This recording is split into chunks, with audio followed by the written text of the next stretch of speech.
मन शांत राहतं आणि मेन म्हणजे ग्लानी येते, म्हणजे अशी जीभ झोप जास्त आहे का? हा झोप जास्त ग्लानी येते आणि मग त्याला ते असं कळत नाही, मग जरा असं गोंधळल्यासारखं होतं का मध्ये? असं मी शांत बसलो ना ते असं झोप लागते आणि झोपलं की नंतर असं वाटतं की रात्र झाली की काय. अच्छा. म्हणजे असतो दिवसच असतो. सकाळ झाली असं. झोपल्यानंतर वाटतं ना? हो, झोप शब्द जरा जड येतात आणि अच्छा. तंबाखू गुटखा वगैरे काय चालू? नाही. स्मोकिंग वगैरे काहीच नाही, स्मोकिंग नाही, काही नाही त्याची इच्छा नाही होत. थोडी ग्लानी होता.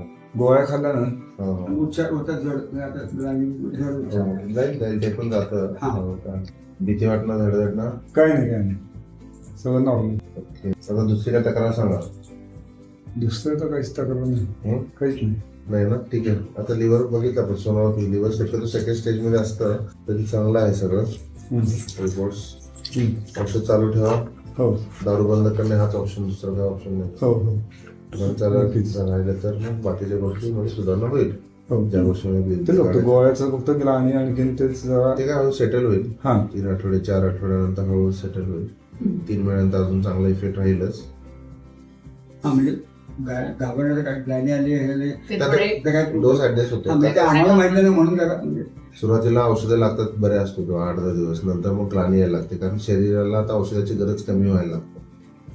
आता औषध जे ऍडजस्ट करून देऊ त्यांना स्टेबल होईल 10-15 दिवस, आणि पुन्हा एकदा थोड्या दिवसांना झोप जास्त येईल, कारण आता शरीर अजून चांगलं व्हायला लागतं आणि डोस कमी आणि करावा भूक पण लागते. लागतो. हा भूक लागते. असं त्यामुळे तो फरक राहील.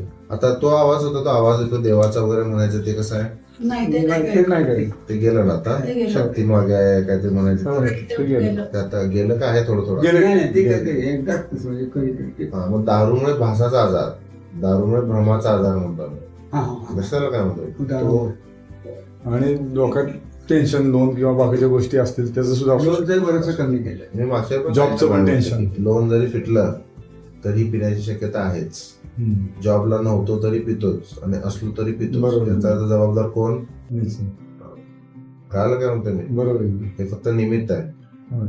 उन्हाळ्यात पिणारच, पावसाळ्यात पिणारच, हिवाळ्यात पिणार. उन्हाळ्यात का पिणार जास्ती? ऊन जास्त आहे म्हणून. पावसात का पिणार? पाऊस जास्त आहे. हिवाळ्यात थंडी जास्त आहे. मग पिणार कधी नाही? लक्षात काय म्हणतो मी? त्यामुळे पियाला जबाबदार कोण? उन्हाळा, पावसाळा, हिवाळा. आपण नाही. बॅकग्राऊंड जर चांगली तर आपण त्याप्रमाणे नाही, बरोबर आहे. बदल करणे. काय म्हणताय? बॅकग्राऊंड चांगले तर बदल करणे आणि तिकडे न जाणे. असं मेडिसिन कंटिन्यू ठेवूया, मी सांगतो तसं करा. बरं.